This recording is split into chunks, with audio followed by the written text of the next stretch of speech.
In the heart of 19th century London, the Horseshoe Brewery stood as a testament to industrial ambition. Standing at the corner of Great Russell Street and Tottenham Court Road as Henry Mew and Company. The Horseshoe Brewery was located amongst the tenements of the densely populated St. Giles Rookery slum, an area of poverty and vice inhabited by the destitute, prostitutes and criminals that housed the surrounding Irish tenements. It had been founded in the early reign of King George III and was famous for its porter, producing more than 100,000 barrels of the dark beer each year. On October 17, 1814, as the bustling streets of London carried on unaware, disaster quietly brewed within the confines of the Horseshoe Brewery on Tottenham Court Road. In the heart of its cavernous storage area stood an enormous vat, a behemoth among barrels, holding over 135,000 gallons of fermenting porter. This vat was held together by several iron hoops, each one weighing hundreds of pounds, and tasked with containing the immense internal pressure of the bubbling, fermenting liquid. But then, without warning, the unthinkable happened. A colossal 700-pound iron hoop, designed to reinforce the vat, suddenly gave way. The echo of iron snapping and wood creaking thundered through the brewery as workers nearby froze in disbelief. The pressure within the vat had grown too great, and the failure of this single hoop proved catastrophic. With the hoop compromised, the structural integrity of the vat unraveled in an instant. Like the first crack in a dam, it unleashed a chain reaction of destruction. The contents of the vat, tens of thousands of gallons of beer, exploded outward with a force that shattered walls, knocked over smaller vats, and tore through the brewery like a liquid freight train. The rush of beer, uncontained and unstoppable, cascaded out of the brewery and onto the streets of St. Giles Rookery, one of London's poorest neighbourhoods. Nearby residents, many of whom were children and families living in cramped basements, had no time to react.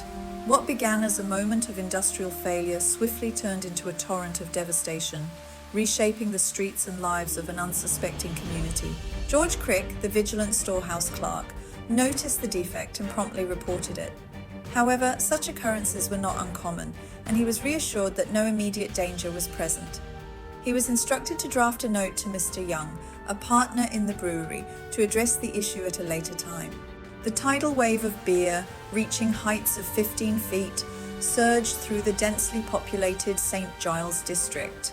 The force of the flood demolished 2 homes and inflicted severe damage on several others. The London beer flood of 1814 unleashed a torrent of beer, with reports indicating that the wave reached heights of up to 15 feet, approximately 4.5 meters. This surge of beer and debris inundated the surrounding streets, causing significant destruction and tragically resulting in the loss of 8 lives. Hannah Bamfield, age 4, was one of them. She was drinking tea with her family at the time of the torrent. A wake for a 2-year-old kid in another house descended into chaos, leading to several deaths. A 9th victim was reported to have died from alcoholic poisoning a few days later as the consequence of hundreds of people scooping up the free beer and placing it in whatever containers they could. The immediate aftermath saw the community rallying to rescue survivors and recover the deceased. The streets, cellars, and homes were inundated with beer, complicating the rescue efforts and causing further distress among the residents. The bursting of the brewhouse walls and the fall of heavy timber materially contributed to aggravate the mischief by forcing the roofs and walls of the adjoining houses. The Times, 19th October, 1814. Following an investigation, the coroner's inquest found that the accident was an act of God, which released the brewery from any liability. This decision gave those grieving little consolation and left many things unanswered. Newspapers in London were buzzing with stories of the disastrous beer flow in the days that followed. Publications like The Times and The Morning Post featured headlines that described the extraordinary incident in depth, expressing the public's surprise and interest. Journalists gave detailed reports of the flood's aftermath, including how homes were destroyed, how many people died tragically, and how the community responded. In addition to informing the public, These publications sparked conversations about corporate responsibility and industrial safety. The catastrophe posed a difficult problem for insurance firms. Extensive discussions on accountability and compensation resulted from the incident's extraordinary nature and overwhelming magnitude. The description of the incident as an act of God made things even more difficult and frequently left victims without sufficient compensation. The brewery lost over £23,000, about $1,025 million in today's currency, due to the flood. Nevertheless, the company did not become bankrupt because they were able to recover the excise duty they had paid on the beer.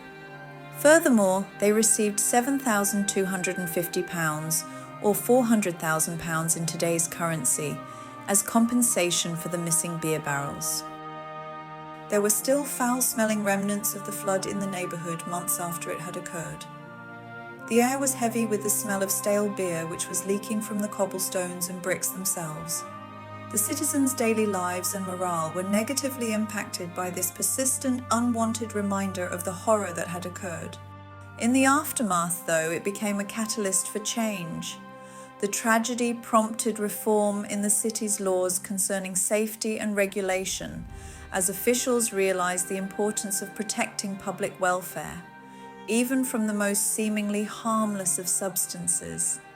The story of the London beer flood reminds us that history is full of surprises, unexpected moments that, though tragic, help shape the world into something better for future generations. Well, folks, it turns out that the London beer flood wasn't the kind of beer party anyone was hoping for. Hundreds of thousands of barrels spilt into the streets, and rather than a good time, it was pure chaos. But alas, there was no pub crawl, no singing drunks, just the unfortunate loss of life and a strange chapter in history.